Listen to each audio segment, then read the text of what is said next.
Hello, hello. Welcome to Unrestricted Live. This is episode 6, and I'm super excited you all are here. So, really quickly, my name is Athena Simpson. I am a productivity expert and business and marketing strategist. And I started Unrestricted because I believe that this idea of success that we have as a society is broken.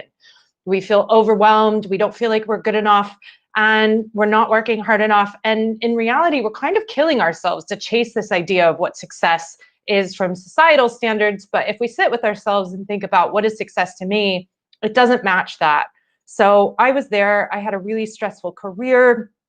I kept wanting to feel better, but I felt awful and I was just killing myself, chasing work and nothing else. And I decided this idea of success was someone else's. So I set out to replace my toxic habits with positive ones. I freed myself from, the hamster wheel. I lost 44 pounds. I ended up leaving the business I was a partner in, selling everything I owned and setting off on a journey to discover what success and what happiness meant to me. And literally running away to join the circus. So I've performed, I've done all sorts of fun consultancy projects.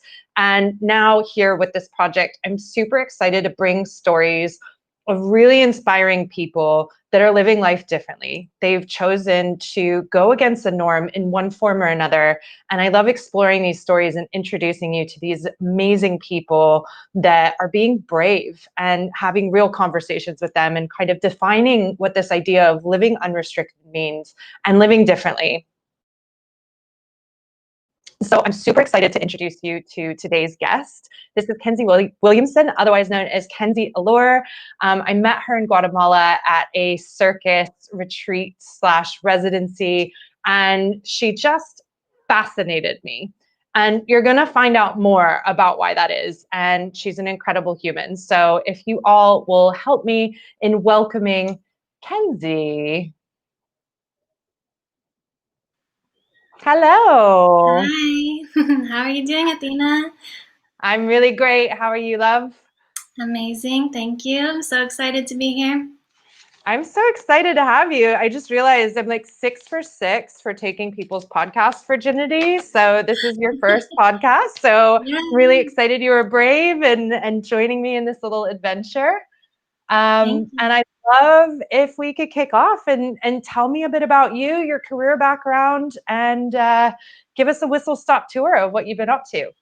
Sure thing. So I grew up in the Pacific Northwest near Seattle, and I went to university down in Santa Clara where I studied finance. I spent some time working down in the Bay as an IT consultant, and then I made my way back up to Seattle and I was working here in the same industry, and I spent about a year up here as well. And then I realized that I wasn't on the path that I wanted to be on, so I took a year Mm-hmm. sabbatical off work and I did an around the world trip. And then I came back and I tried to go back to that same job, which they had held for me. And I realized that my learnings from traveling made it so that I wasn't able to come back to that job with the same mindset or enthusiasm, and they were not willing to grow with me in the ways that I had changed. So I left again after a pretty short while, and I went down to Guatemala for a reset. During that time at work, I became very unhealthy. My normal body wasn't functioning how it should be, Mm-hmm. and so when I was in Guatemala, I spent some time really thinking about what is my career. And I realized that besides the productivity in the IT space, I also have two other careers, which are traveling and pole. So I learned that I wanted to find a way to integrate all these three careers so that I wasn't only giving my time to one of them. So now, after Guatemala, I came back and I started working at a pole studio, and I was doing that for about 6 months. And I recently picked up a new position in the workplace in the traditional desk type job. So I'm doing process improvement. So I go in and I check out what they're doing, and then I turn it into a more streamlined, efficient process. So right now I'm teaching as well as doing that at work. So I'm achieving two of my goals, and with coronavirus, I'm not able to accomplish any milestones in the third, but getting ready for when we're all released. Amazing. A girl after my own heart. I love streamlining and optimization, and we'll talk about that a little bit more. So you're in Seattle right now, Mm-hmm. and just give us a quick overview of where you've been traveling wise over the last year. Mm-hmm.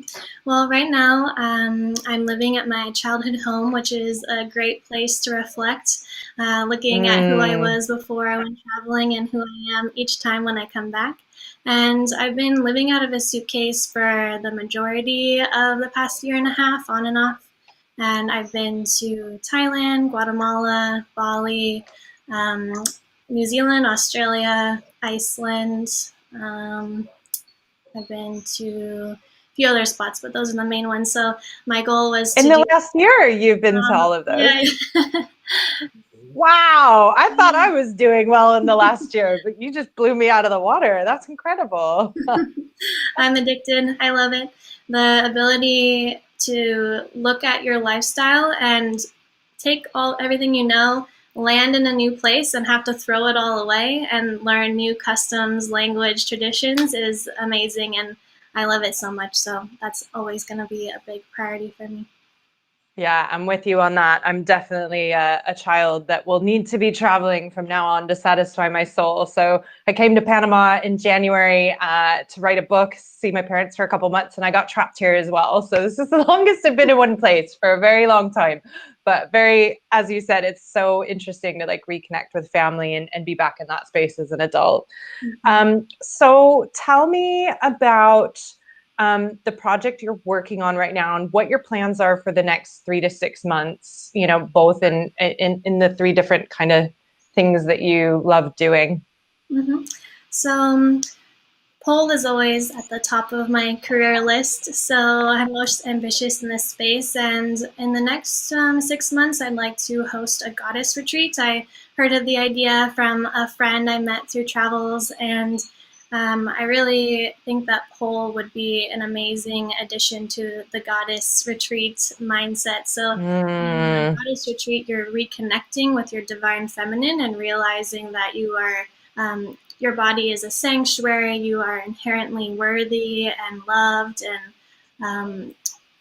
helping you to remember who you truly are, because our society and others can push you down or make it so that you have a lot of other voices in your head beside your own. So it's really an opportunity to mm-hmm. take some time and learn how to connect to your heart space. So that's a project near and dear to my heart, but an even bigger project for after that will be a community lounge space. So I want to hold a space, a physical space, COVID allowing, where dancers and artists can share their talents with the community, get experience performing, but as well as an experience, an opportunity to open up, an experience where they will be able to be seen by others in a space that's controlled in their own realm, and they're able to share what they want to share and receive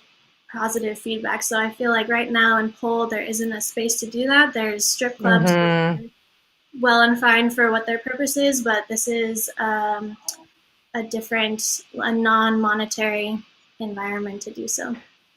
So I'm so excited to talk about pole, and this was something that you know, for those that don't know about this circus residency that Kensey and I were both on, it's really cool. It's kind of like retreat meets artists living in residency together. There's classes, there's events, there's performances, and they have this cabaret show every 2 weeks where all the residents can perform. The local community comes in. So I'd been living there, I think, a week or two before you got there. And Kenzie turns up, and, you know, as she is just like, you know, very sweet, lovely person. And I was like, oh, she's so nice. I really like her. And then the cabaret show happened, and I didn't really like get that much time to spend with her. I didn't know what her physical practice was or anything. And we have this cabaret show, and all of a sudden Kenzie comes out in this lace bodysuit and does the most amazing pole dancing routine. And I was just like, whoa, where did that come from? You know, like even in that moment. And I've been exploring pole. I'm so like just in love with how much of a sport, how much of a practice it is, you know, and I have a big appreciation for it because I do aerial silks myself. But even just seeing you before and just in your normal life and then seeing you in that moment, it like really blew my mind at like the types of people that are getting involved in pole. And this is kind of for everyone. So tell me more about pole. Um, why is this such a badass sport? And I know you've done some competitions too. So just give us a bit of an overview for people that think that pole is still in the strip club. Like tell us what it actually is. Mm-hmm. So pole to me is just as hard physically as rock climbing. It can be just as hard mentally as well as rock climbing or some sport where there's danger involved. You're, 12 plus feet up on a pole and could fall on your neck, right? So there's very real danger. But there's also the softness. It's a complete yin yang. So you can make it as soft and sexual, sensual as you like, or you can go really hard and go into the gymnastic style pole dancing. So it really has something for everyone, whatever you're hoping to gain. And for me, I would say for people who still associate it with strip clubs, although it did come from a strip club motherhood, I think that there's no reason to hold any prejudice against someone or some sport activity, whatever you want to call it, that is allowing people to express their sensuality and their passion and anger, sadness, whatnot, with no harm to others. So I really love pole. And you've done some competitions, so tell us a bit about that. Sure. So I was in a competition called After Dark, and this was the first of the pole sport organizations competitions where they had no music and dress code restrictions. So I heard about it at a time last year when shadow banning had taken away all of the pole dance tags. There was none at all, which is ridiculous because then you can't search different moves. And So explain that really quick for people yeah. that don't know what shadow banning is. Mm-hmm. So there was some legislature that said that social medias were responsible not to promote sex work, sex trafficking, and whatnot. So Instagram, they took it upon themselves to ban all pole dance tags. They banned the tag female fitness and so many others that were related or that sex workers had used. And so while that's wrong for sure, because we don't want to be quieting the voices of people who are sex workers, we want them to be able to speak out, especially if they need help. But it also had the impact of really making Instagram a not friendly place for pollers. And there's tags like, poll for purpose and polling the community and like all these great things that come from poll. And these were all gone, taken away from Instagram. So if you posted something like that, they would block your account so that no one could see your posts, things like that. So that's shadow banning. And in the competition, there was a category called shadow ban. So I was like, ooh, I read the description. It said like, the dirtiest you can get. And I was like, okay, I can do that. And so I entered and I didn't think too much of it. I didn't think I was going to win for sure, but I ended up winning first place. And, all my best friends were there for me and it was amazing. And the experience of performing live for so many people was incredible. And I didn't think it was for me beforehand, but I think everyone should have the opportunity to perform in front of everyone. And so, yeah, the collective is my first day there. And they're like, oh, we have this cabaret tonight. And I'm like, oh, I really don't want to do that. That sounds terrible. I'm so scared. And so I was like, I have to do that. So, yeah. So I did. I literally, when you came out in your outfit and then did that event, like did that performance, I was just like, who is this girl? I need to know more, because I love dichotomies and I love people being able to like step into different roles and you just like channeled this amazing sensual goddess. So I was like, yes, it was so good. And it's so amazing that you're doing competitions. And it's really sad to hear there's censorship of this amazing activity. And like, if you haven't, for those that are watching, if you haven't explored the magnitude of like athleticism and the range of activities that pole can take, like please do.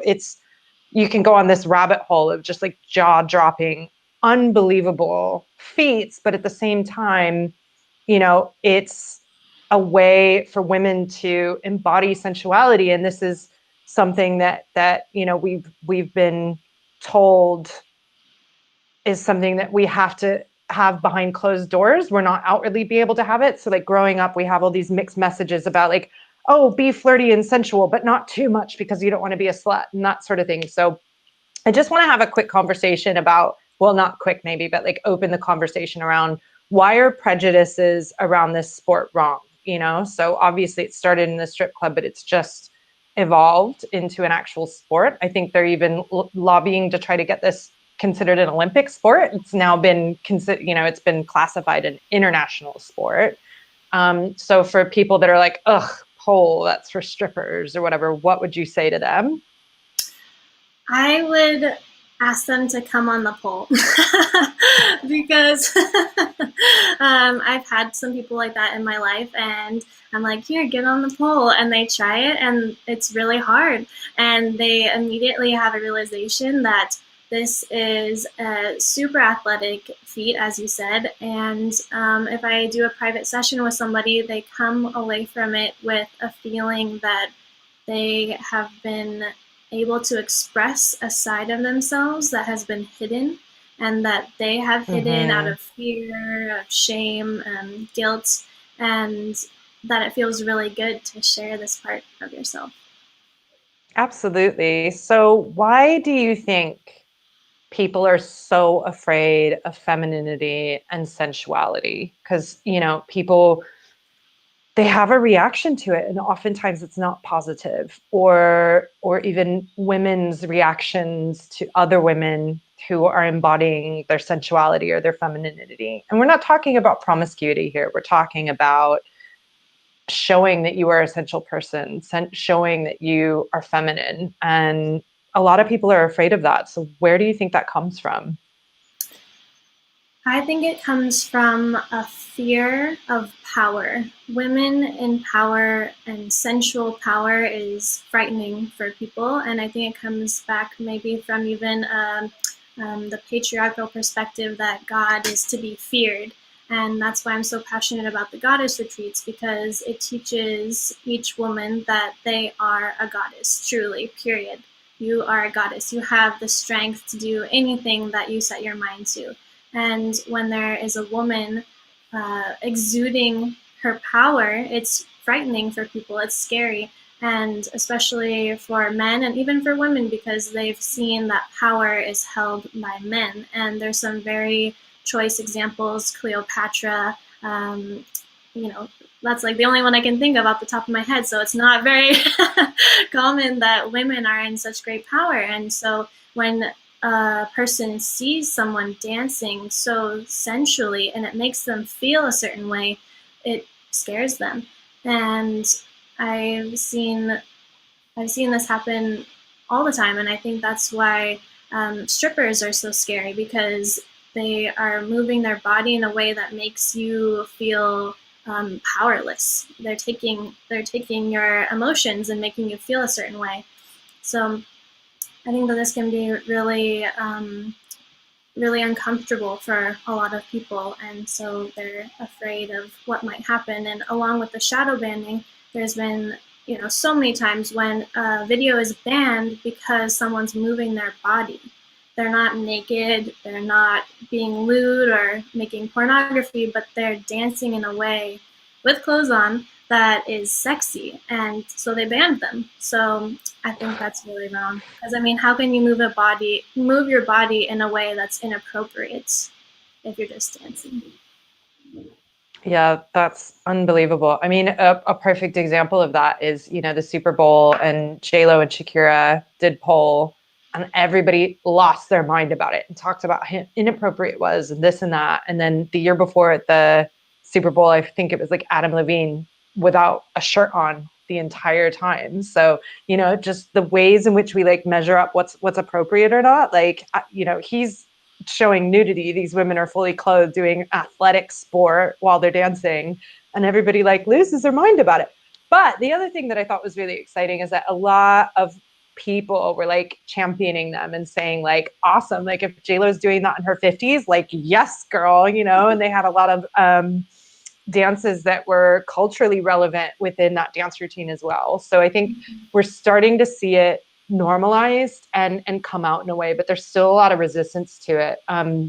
You know, another example, my mom and I got lost in all of FKA Twig's music videos, you know, and she does the most incredible, like beautiful pole routine video on it that I've ever seen. So we're starting to see the artistic side of it, but we have a long way to go, you know, if we're talking about equality and encouraging women, you know, to feel okay in their femininity and sensuality. If we're banning movement, or if we're talking badly about other women, and you and I talked about this, I think my personal stance on equality is that women need to check themselves and see how we hold other women down. Because a lot of the times those little things that we say about other women, like, ugh, what is the outfit she's wearing? Or, ugh, she thinks she can leave early to go to yoga. It's like, we're not encouraging the sisterhood and encouraging each other to like be that. And, you know, where that's coming from is, like you said, probably part of the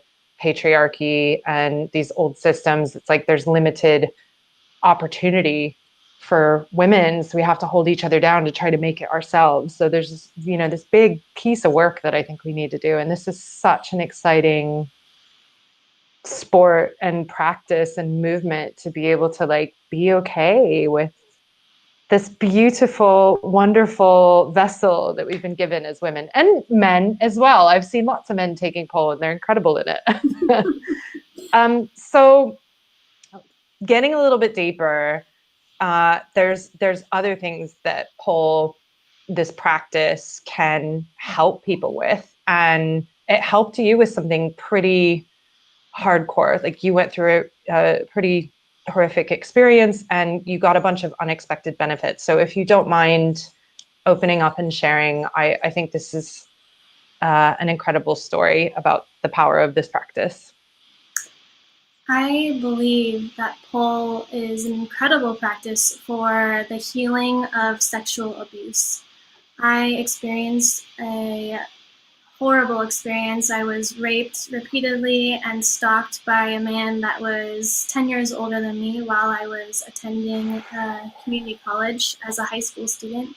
And it broke me. I had nightmares for 2 years. I changed so many of my behaviors. I wouldn't wear any clothing that was, flashy or showing off too much skin because I didn't want to be, attracting unwanted attention or give people some sort of justification like she was asking for it or something like that. So I was I dug myself in a little hole and then I built up an igloo around me so that I was safe inside from this harshness that I thought was outside. So I didn't go out at night because I was scared something might happen. I didn't go to any parties because, I didn't want to experience date rape or anything like roofies and things. So, because the man who did it to me, he had used drugs and emotional and physical manipulation, all sorts of tactics to prey on me. And I basically found my way to pole. The universe brought pole to me when I met a lady at a music festival. Her name was Samantha, and she told me that she was a pole dance instructor. I immediately lit up and didn't think too much of it because we were at a music festival, but then she said that she lived nearby us. So my roommate and I, we started taking weekly classes from her, and she was so supportive. She would say, be sexy, give it your all, you can do it. And I was awkward. I didn't want to be connecting with that space because for so many years, this was probably about 5 or 6 years after the incidents, I didn't want to be seen like that. I didn't want to be attracting attention. And what I learned is that you aren't sexy for other people, you're sexy for yourself. You if you are embodying this energy, you're able to fully blossom into the person, the woman that you are. And she helped me to realize this with very frequent and supportive chipping away of the ice all around my heart. And I was able to get to a place where last year I was in a competition for pole and I showed so many people this sexy side of myself. And yeah, I've just learned so much through pole, and I think that it can be a beautiful practice for someone who's not feeling safe or comfortable in their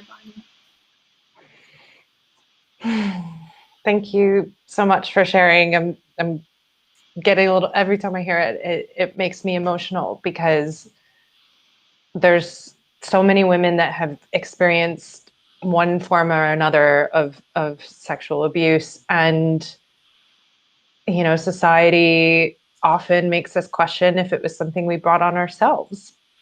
And that's really hard because I don't think anybody deserves that sort of treatment, no matter what they were wearing or what they said. Like, there's absolutely no place for that kind of behavior.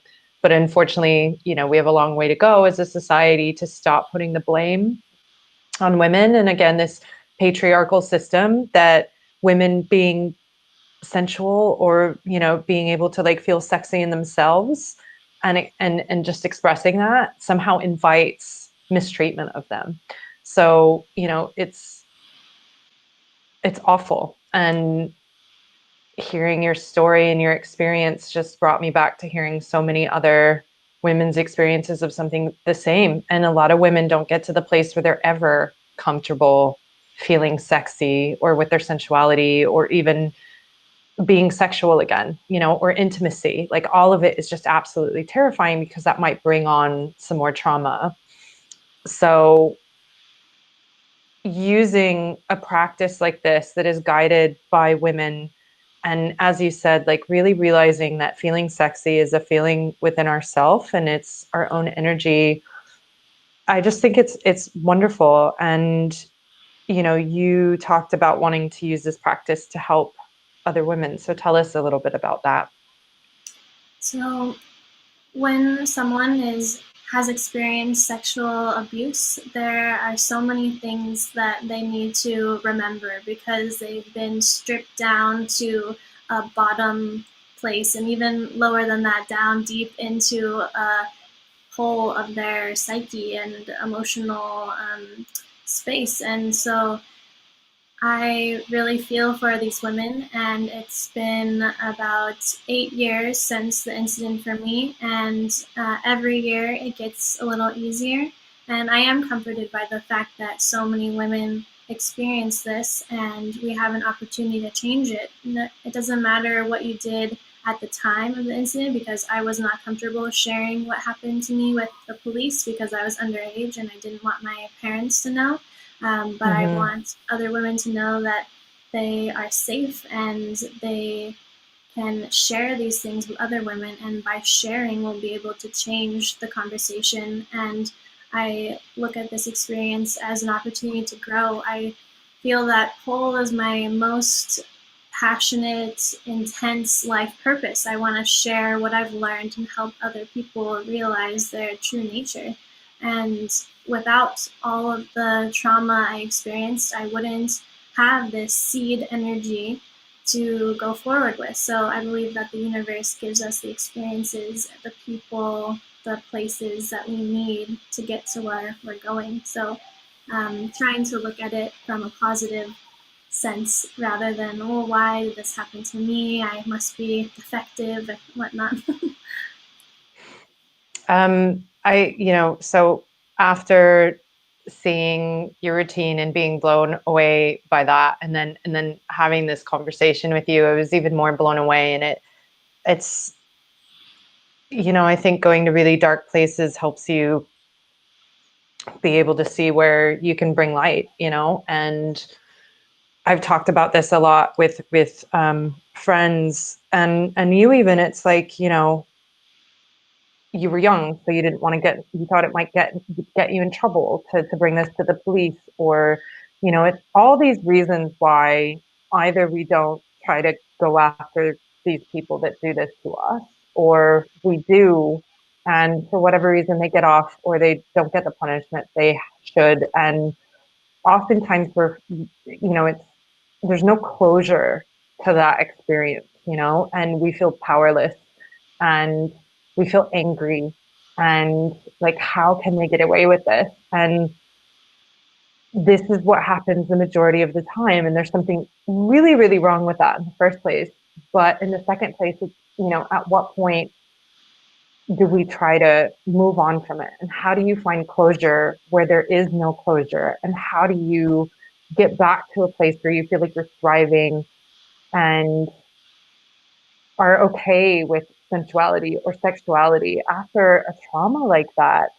Um, so the fact that you saw that in this practice, that pole can be such a powerful tool, but now wanting to help other women to do that as well. And I think the more that we can help women kind of encourage this feminine side of ourselves, the more we might be able to collectively stop these types of things from happening as well, because the more empowered that we feel through that. So that being said, what advice or encouragement would you give to women who have experienced sexual abuse, who are afraid of exploring their sensuality or even thinking about that side of themselves? Mm-hmm.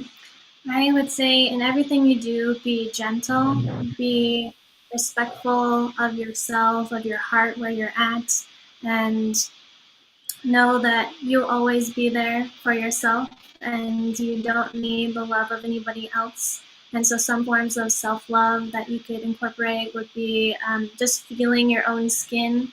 You know that nothing bad's going to happen to you if you're doing the massage or the touching. So that's a great practice. And you can massage your body, move your body, just stop thinking and start moving.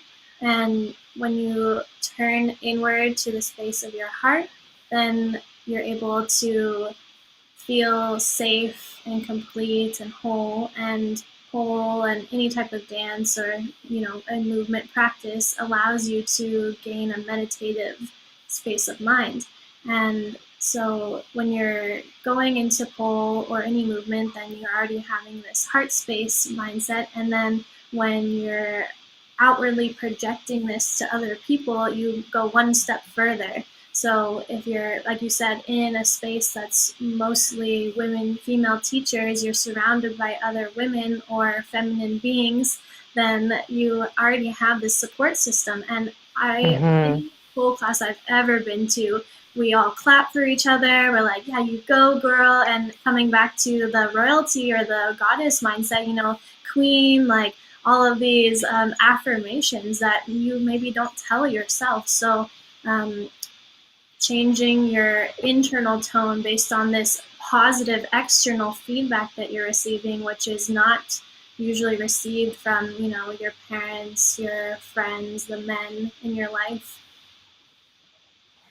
I think it's so interesting you touched on affirmations and supporting each other. And one of the things that was really transformative for me over the last year was like really tapping into the feminine and realizing how much in common I had with women. I think my entire life I thought maybe I was other or different for some reason. And I had my first women's circle where women sit around in a circle and talk about being a woman. And I looked around and I was like, okay, there's 30 women, all very different from me, and I was thinking like, I'm such a like roadie, like LA cool kid. Like, I don't know if I'm going to like this. And as the women went around, I resonated and identified with something that every single woman said. And that for me, it was just like mind blown. Right. And when I started like really reconnecting with other women and also my own femininity, that's when things really started changing. And I think my well-being kind of like got superpowers, and my ability to heal and my ability to kind of let go of like trauma and issues that I was having, because I was tapping into the support system that before I felt like, I don't know if I can be that way with my girlfriends, or I don't know if I can tap into women that way. So one of the quick techniques that I think really helps, and I mentioned, the way that we talk about other women, even in our minds. And I did this, and I think it came from a place of being jealous that that woman had enough boundaries to be like, nope, I'm going to yoga. I'm not staying late at work. Or nope, I'm going to wear what I want today, So it wasn't like I was actually judging her for what she was wearing or the fact she was leaving. I was more like, why can't I do that myself? So when you catch yourself talking badly about other women, like actually catch yourself in that moment and reframe it instead of like, oh my God, what is she wearing? Like, yes, girl, wear that, like own it, or like, yes, girl, you should be putting your boundaries in place and going to yoga. And like even having those affirmations in your head. And eventually I just start saying it to people, I'm like, affirmation, just like word diarrhea all over women around me. And I think you probably heard me say yes, queen about a million times when we were in Guatemala, like shouting it out. So, and it's so amazing, like how much more positive you feel as just changing the thoughts in your head, because the thoughts become the words become the actions, and it's this vicious cycle of how we attack ourselves. Yeah, so that was a little bit of a rant, but every time it comes up, I have to talk about it because it was really transformative for me to kind of go through that experience. So on kind of the same note, you work in a very corporate world in one of your jobs, right? So I'm really curious on whether you hide this part of yourself or whether you feel like you need to hide the sensual side of yourself, or what it's like kind of balancing that creative and sensual practices with the corporate life. Mm-hmm.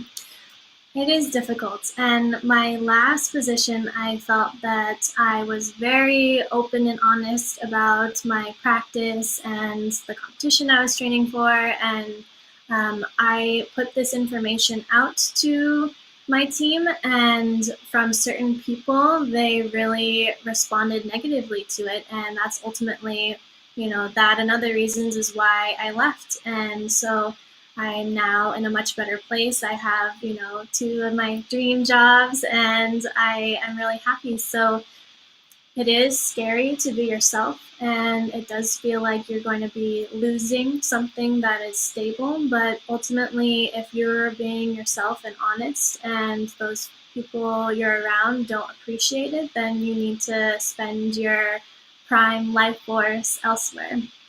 I believe that. So, this is something you're going to have to continue to navigate because you do love, working in optimization of very large companies. So we won't say where, but you do have a very impressive career and accolades to you. So, does that inclusive work environment also, include being inclusive to these practices that people might have outside of them that are of no harm to people? So it's interesting, and I'm going to be like watching how you navigate this, because in former workplaces, you felt like maybe you were kind of like a target for some people once they found out about it as well. And, you've committed to being yourself, but at the same time, it will be interesting to see what kind of responses you get and what kind of challenges that you're going to have to come up against with having this side of you. So you've decided though, that this is you, and if it doesn't work, then tell us a bit about how you rectify these lives and these decisions, and if things happen, what you're going to do about it. Mm-hmm. Well, about the work piece, I think that this is an interesting time in society where we are teaching everyone how we are going to act, right? There's a lot of changes going on, and this is how we're going to affect change by letting people know what is acceptable. And one of those things is that you should be able to talk about your full self at a job where you spend 45 plus hours of your life. So these are the type of changes that the workforce is able to support by their own actions. And honestly, spaces like this podcast have helped me to post more about my personal life on LinkedIn. And this is a time for us to change the perspective and change the dialogue. And in order to do that, I always check in with my heart. Even if I'm having a really stressful situation, I don't care where I am, I put one hand on my heart, one hand on my womb or sacrum space if you're a man. So I just close my eyes and shut down the senses, and I ask my heart what she wants. What is my heart saying to me? Forget my mind and my body. What does my heart say? And having the courage to listen to your heart. That's what unrestricted living means to me. And acting on that is even better. So like you said, it's a direct line from thought to word to action. And Pole has taught me to be, number one, sassy, but also to pamper myself. You know, I need to give myself massages and everything. So be pampering to your own being by being kind in your thoughts, your words, and your actions. Every breath that you take, every step you take, every word you say to others, especially to other women. And you don't know what they've been through when you call them a certain name or say something to them. So pamper yourself and pamper others with the energy you're putting out. 100%. You know, as we were talking, it reminded me of a conversation I had with Atticus on this podcast a couple weeks ago. And, you know, she talks about using your body as a channel, and it's a direct line to this intuitive system we have built in us. And unfortunately, the modern lifestyle, you know, we're kind of sat at a desk all the time. We're not moving, we're not using our body. We don't know how to use our own intuition. And dance and movement is such a powerful way to work through emotions, to make decisions. And we deny this from ourselves. And it's a very important practice to move our bodies and express ourselves through physical movement. So pole is such an exciting space to be able to do that. You know, like I started experimenting for the first time in Guatemala, and I was just like, whoa, you know, like it's programmed in me, like moving my body like this in public is like not okay. So, like, it's so fun to push past that and be like, what is the problem with moving our bodies this way? And just how you can tap into different feelings. But, you know, I think for people that are having hard times or not sure, like as you said, tapping into your heart space, but nourishing yourself can be the form of dancing for no other purpose. You know, close the door, do it by yourself, put on your favorite music and dance and see what happens. And like the amount of times when I'm going through a really tough time, you know, being in Panama on lockdown, and literally it's so strict here. I've been able to leave the house like 4 or 5 times in 3 months. You know, I haven't seen sunlight in that long, and it's challenging at times. But when I go and dance, like I just start crying. It's like you're holding that stuff in if you're not getting it out, if you're not embodying movement and the different emotions that you can have. You know, like if you're having a really hard time, like put on some metal music and thrash around and get it out. Or, you know, if you're feeling like you need some self-care, like put on your sexy music and put on something cute. Like I think that's why pole is so cool, because you get to put on these shoes you'd never actually be able to walk around on, or an outfit, you know, normally you wouldn't go out in public, and just really, yes, girl, wait, bring those back. Oh, These are not my most sparkly ones, but oh my God, they're amazing. And it's, yeah, like you just get to have this alter ego, you know, and this powerful, sensual woman. I love it so much. So, so on this kind of track of people's perceptions and the things that people say to you, how do you deal with a situation where people tell you you can't do that or you shouldn't be doing that? I'm a pretty fiery person, so if somebody tells me I can't or I shouldn't, then I know for myself I need to walk away. So I walk away from the situation and I think on it, and I ask myself some questions. I ask, what are their motivations? Why are they saying this to me? Why are they really saying it? What are they really saying? Even if their words are one thing, maybe they're really saying something else. So I think about this and I think about myself. If I know that I should or could do something, even if someone tells me you shouldn't do that, I already know from myself that I can, I will, I should. So, listening to yourself first before you listen to others, but I'm also open-minded. If someone tells me something, I take it, I chew it over, and then I will decide if it's something I want to integrate for myself, because the tribe that you need will be assembled around you if you are truly yourself.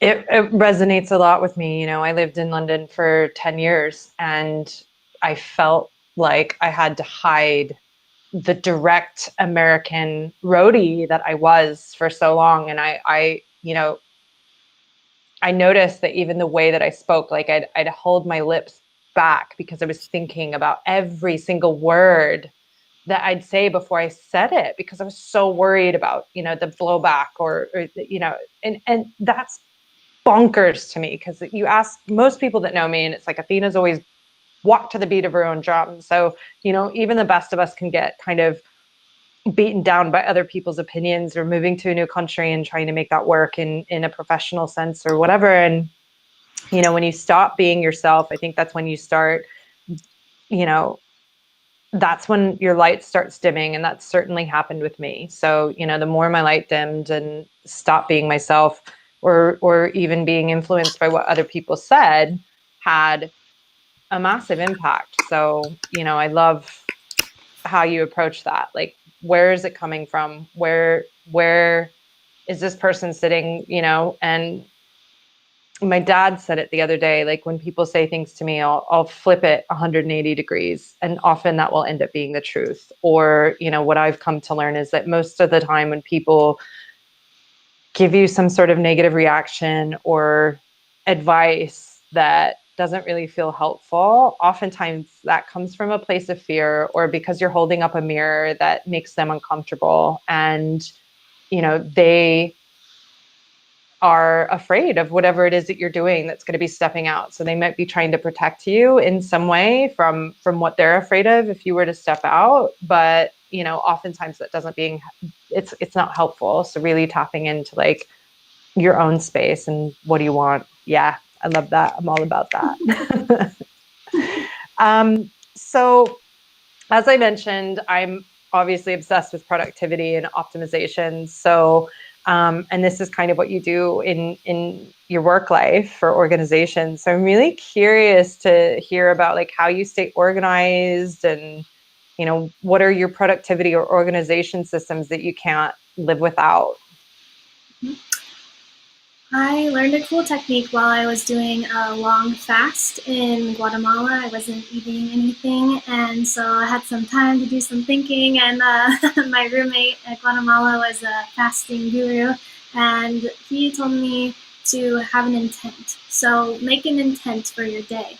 And I've been doing that ever since, and I find it really helpful, even at work, because you have so many to-do items when you're at work.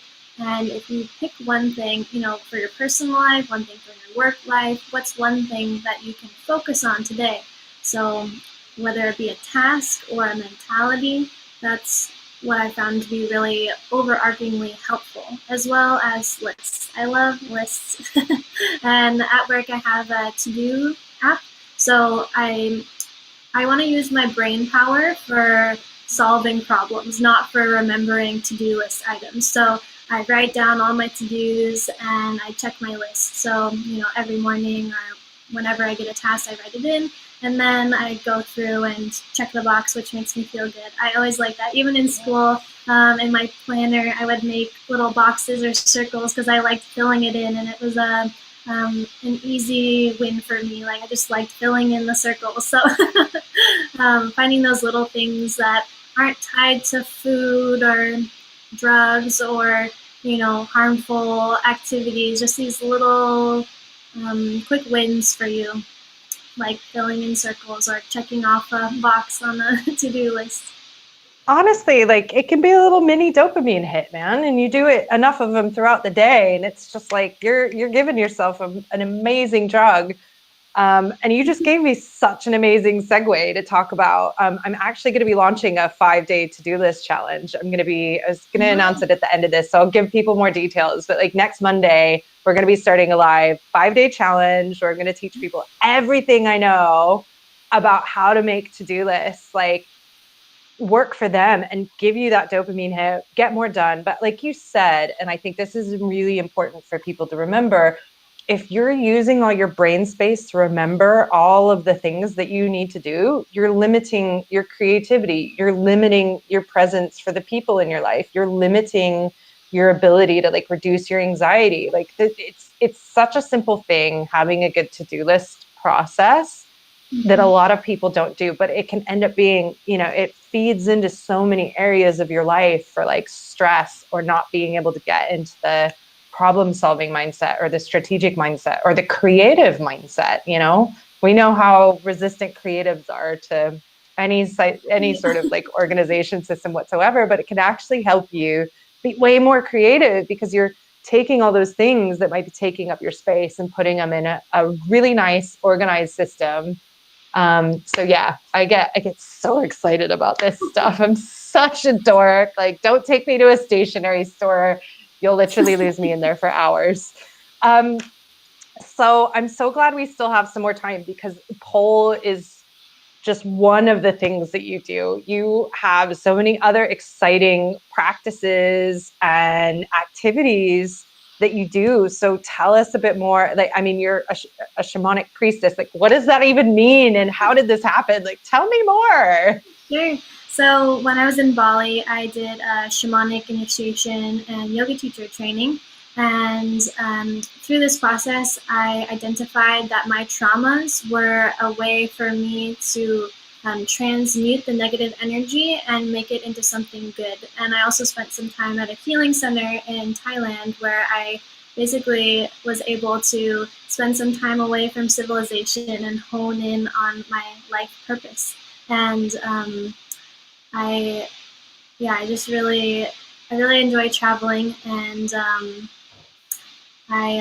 what was the question? I got sidetracked. The shamanic priestess. Oh yeah, okay. So far I have led several cacao ceremonies. One for my the pole instructor who taught me everything I know.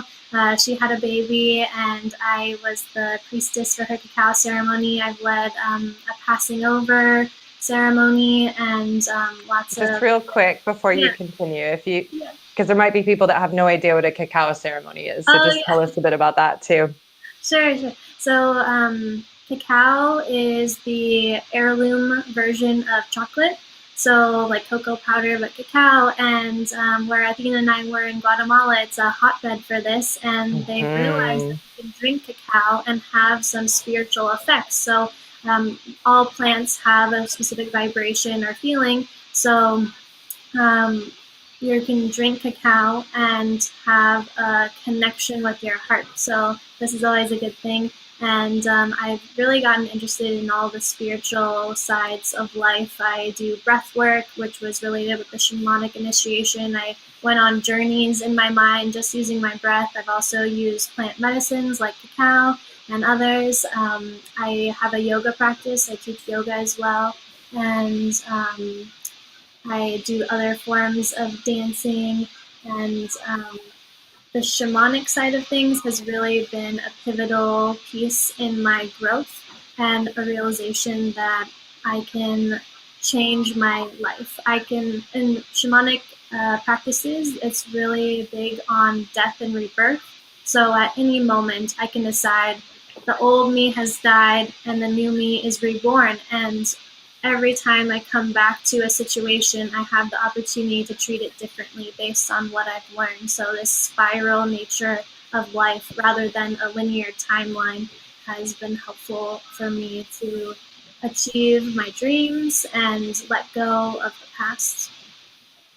So for someone, and I'm still like, I kind of know what it is because I've been in the circles now, but for somebody that's never heard of shamanic priestess or shamanic practice? Like, give us a 6-year-old definition of what it is, because I think, you know, just even hearing that, it's like, oh, it's people going into trances and like, or cults or whatever. So just break it down for us for you know, like as you would explain it to a 6-year-old, or just a really simple explanation of like what it is and what the benefits of it are. And I think you've touched on a couple of those, but just, yeah, let's demystify the scary word for a minute. Sure. So the shaman is a wounded healer. They've experienced some trauma, they've grown past it, and they want to share their learnings with others. So um, before we dive into that, I want to touch on the idea of magic. And I am a full supporter of magic. And I remember when I was little, I would make these love potions with flowers from the garden and things from the kitchen, and I would cast these spells. And I was so attuned to the possibility, the reality of magic. And through my life, I was dissuaded away from this. And when I have joined these shamanic circles, so these groups of people who believe in making themselves into the best version that they can be. They believe in using their body and their breath to achieve the changes that they seek to make. Then they're really believing in magic, and it's a remembering of who you were when you were little, before people got to you and told you what you could and couldn't be. Oh, thank you. I love that so much. And it's such a good definition. And I didn't realize that the shamanic healer was somebody that had been wounded themselves and are now trying to help other people overcome that. And it makes sense, because now everybody that I've met that, you know, labels themselves as shamanic healer or shamanic priestess, I'm like, okay, I get it now, because they've all been able to overcome some pretty crazy stuff themselves. And I think that gives you a level of empathy to be able to help others when you've been there yourself. But also this idea that the best version of ourselves, you know, and the way you explain magic to me, what was occurring is like the energy you have within yourself and the energy you put out in the world kind of attracts the same, right? So as you were explaining it, I was like, magic is kind of like, you know, those thoughts become your words, become your actions, become reality. So if you're inside your own head treating yourself like crap, you're probably putting that energy out in the world and inviting the world to treat you like crap, right? Like it's this vicious cycle. And as soon as you start changing your mindset and valuing yourself, then things start changing. At least that's what's happened for me and what I see with other people. Obviously, like bad things can still happen, but the way that you deal with those things and the way you approach negative things or learn from negative things, you know, as you said, every situation that you go through is an opportunity to approach it differently the next time. Mm-hmm. So this idea of insanity is doing the same thing over and over and over again. Actually, you know, if we look at every opportunity to let that part of ourselves that we didn't like, or that part of that situation die, and see it as an opportunity to respond or be completely differently, I think that's beautiful. I love that. Mm-hmm. The shamanic priestess, they have a term. They say, "As within, so without," and also like lightness, darkness, same, no difference. So these concepts that what's really seeming so different is actually all the same. And right, so right, what you have inside you is reflected out, and what you agree to have in your life is what you'll be taking in. Yeah, what do you let in? What do you agree to have in your life? What do you agree to allow happen to you? What do you agree to let people say to you? Or what do you agree to surround yourself with, the people that you're surrounding yourself with? You know, it's all a choice to you know, for the most part. Like most of us do have a choice of the conversations that we allow ourselves to enter into, or the way that we talk about ourselves, the way we treat ourselves. You know, but that can also be scary, because it's kind of giving up on that idea that everybody does this to me or the world does this to me, and accepting the fact like I can empower myself to have a different life and to change things. But with that choice also comes the acceptance that you are the master of your own destiny, you know, and a lot of these outward influences or things that happen to you, you know, you can always make a choice. And I say that obviously we're in the middle of a pandemic, and everywhere has different levels of restrictions. I'm in a place that has the strictest restrictions of anyone that I know. And, you know, last week was a really hard week for me. We were let out of lockdown for 6 days and then they put it back on. So, you know, we can only leave between a 2-hour window 3 times a week just to go to the grocery store. We're not allowed to go out and exercise. We're not allowed to do anything. And they are arresting people and giving $50,000 to $100,000 fines for doing that. So I've taken the choice not to risk it and have stayed inside. And then on top of that, I was planning on making my escape and going to Mexico. And then literally within days of making that decision, Mexico extended its border closure. Panama, it has no international flights, like none. And they extended that as well. So it's like, oh my God, I was just like, this is awful. I'm literally imprisoned right now. And I felt bad for myself and I felt sorry for myself. And I decided, I was like, okay, you're going to make a huge bowl of pasta.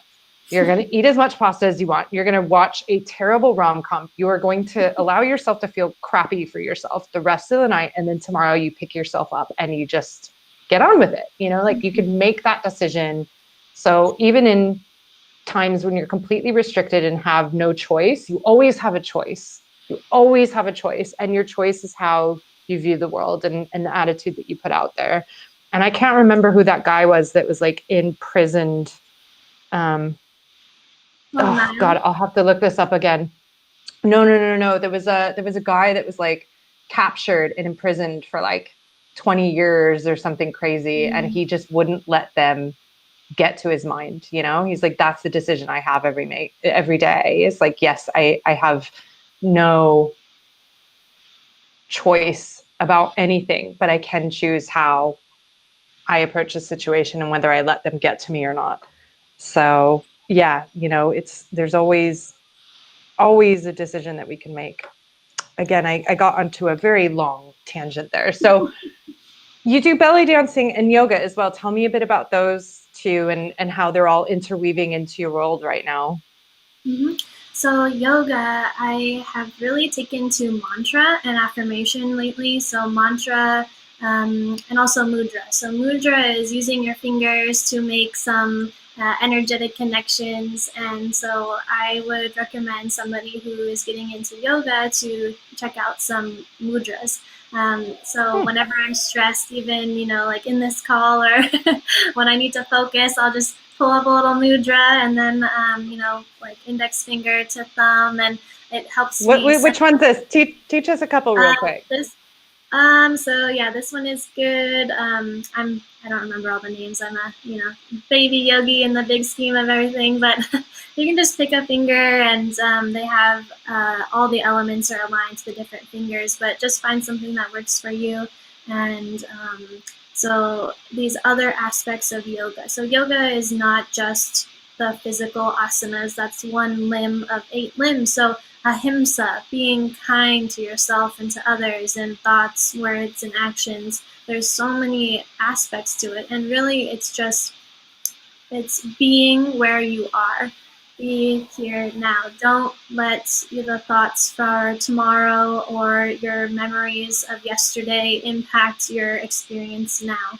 So these are some of the things you can learn from picking up a yoga practice, taking an online yoga course, or through the belly dancing. I really like it because you are literally putting little coins on your tummy and shaking them around so that they make lots of noise, and they have these fun little finger symbols, and it's a way to connect to that goddess energy, the Shakti, the Cleopatra vibes. So I enjoy belly dance a lot, and my next little project for the next couple months is I'm creating a belly dancing pole class because I want to tap into these roots of deep, sacred, feminine energy.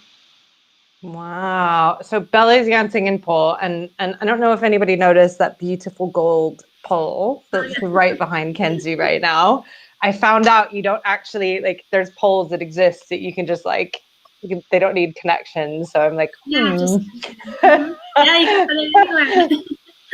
So this belly dancing pole fusion is that just going to be a physical class in Seattle? Or are you going to be doing this in online?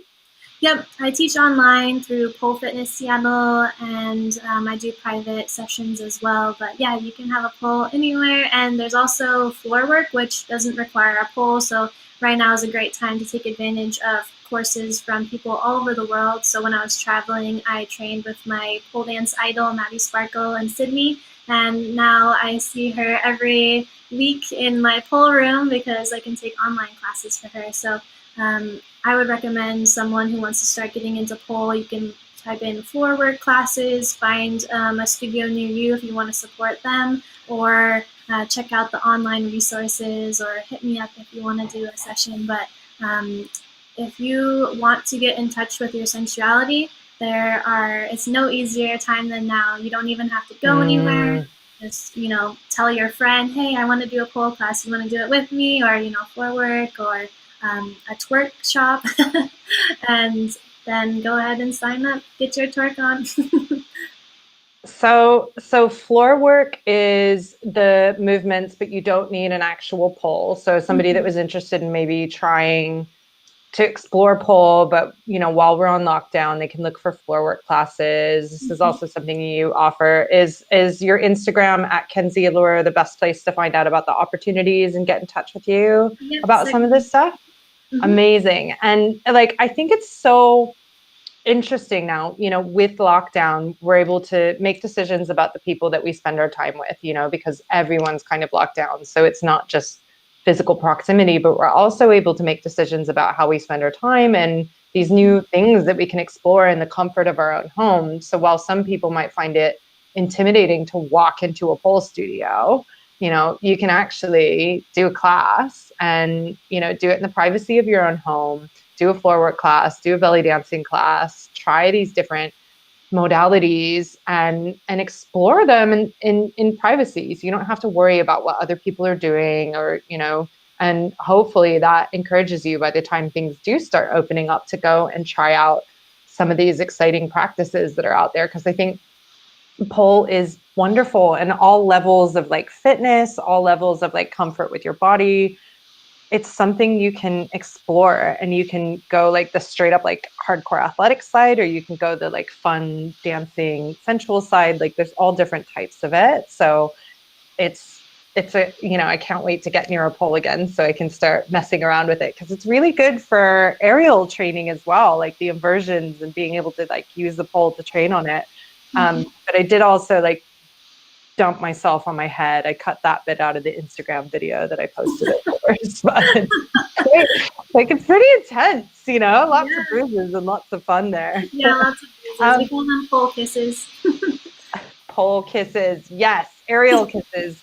Oh my God, yeah. The amount of my skin is like virgin skin now, and I was able to go back to silks a week whenever we got out of lockdown for 6 days, and because my skin had all the calluses were gone and everything, I just had like bruises and tears everywhere just from doing it twice again. So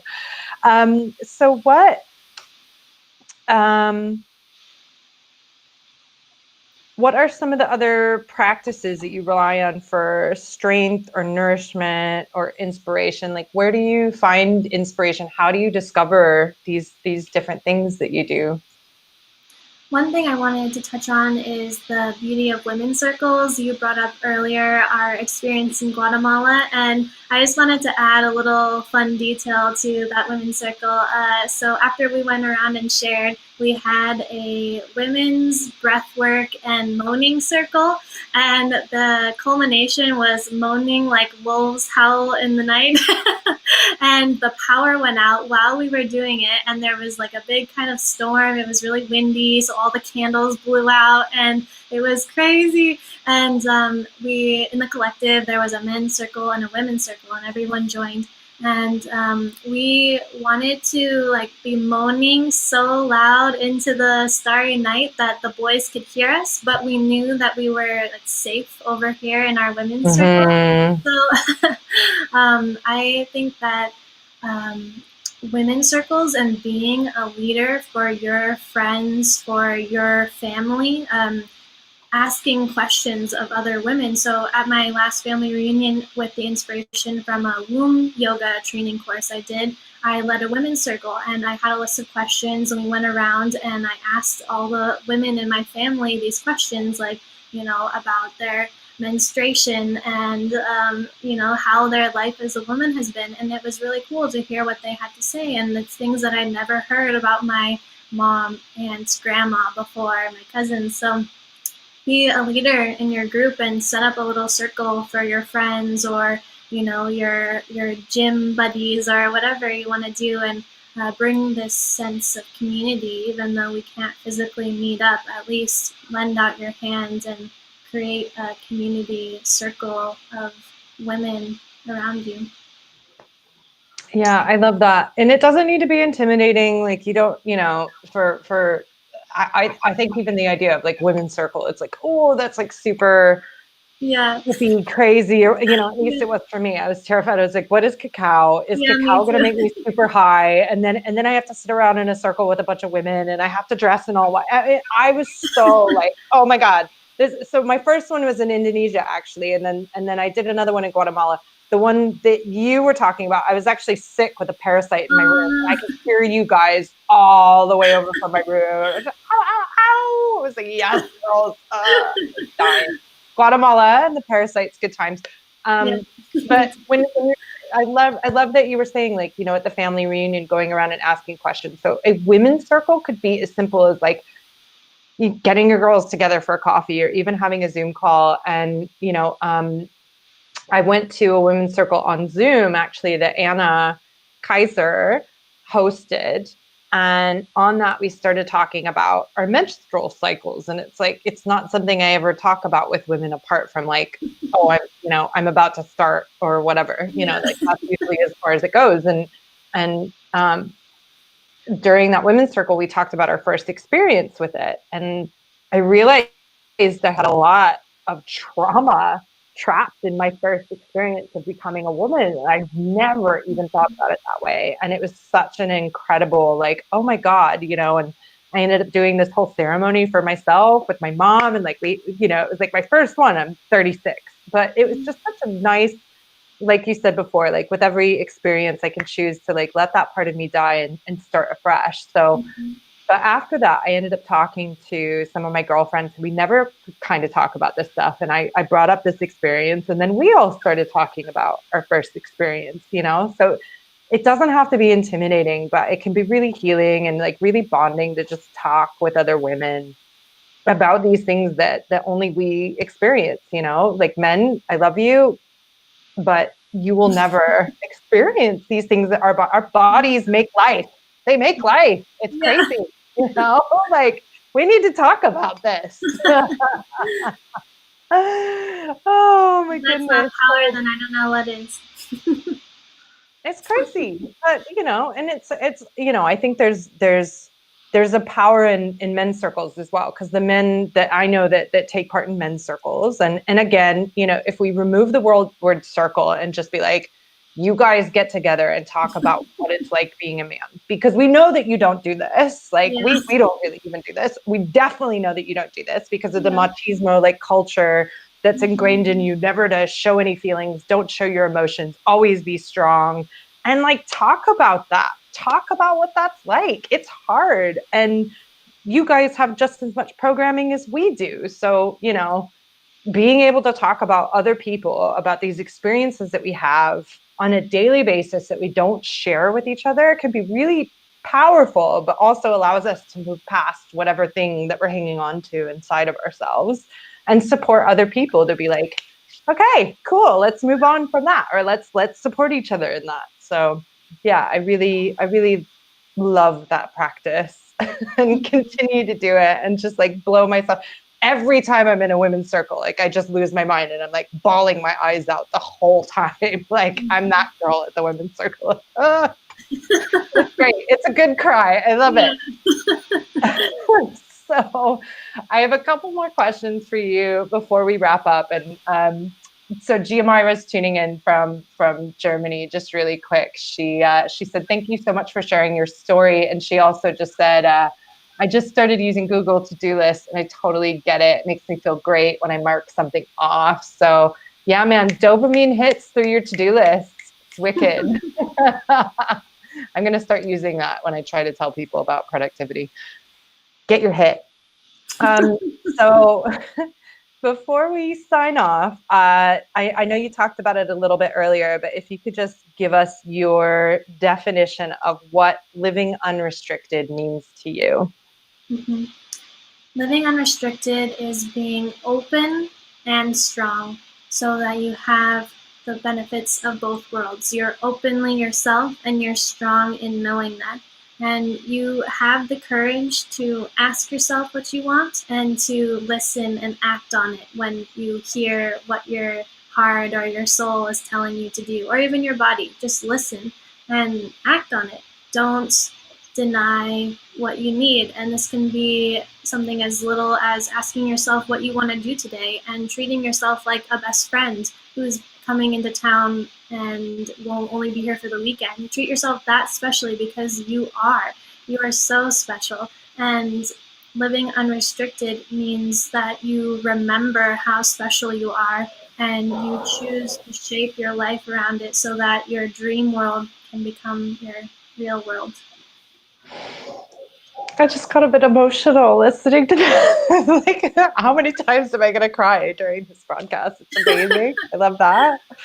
It's beautiful. And I think this has turned into my favorite part of this podcast is because all you beautiful women with your beautiful explanations of like how we can be brave and live this life that like really, fills us up and nourishes us, but also, helping to inspire other people to do the same. So yeah, let me just compose myself for a second. Okay. So, I was showering love. it's like new moon, solar eclipse, summer solstice. Yeah, lots of stuff going on right now. Every planet's like retrograding right now. It's crazy. So my last question, which I've been asking this question for years, and there's no right or wrong answer, so it's really just unique to you. But if you could wave a magic wand and something would happen, and that can be personally, it can be professionally, it can be for the world, it can be anything. It's your magic wand. There's no wrong answer. Nobody's judging you on what the answer is. You get to wave it and one thing would happen. What would that be? I would wish that everyone would be able to see the type of structure that they were living in.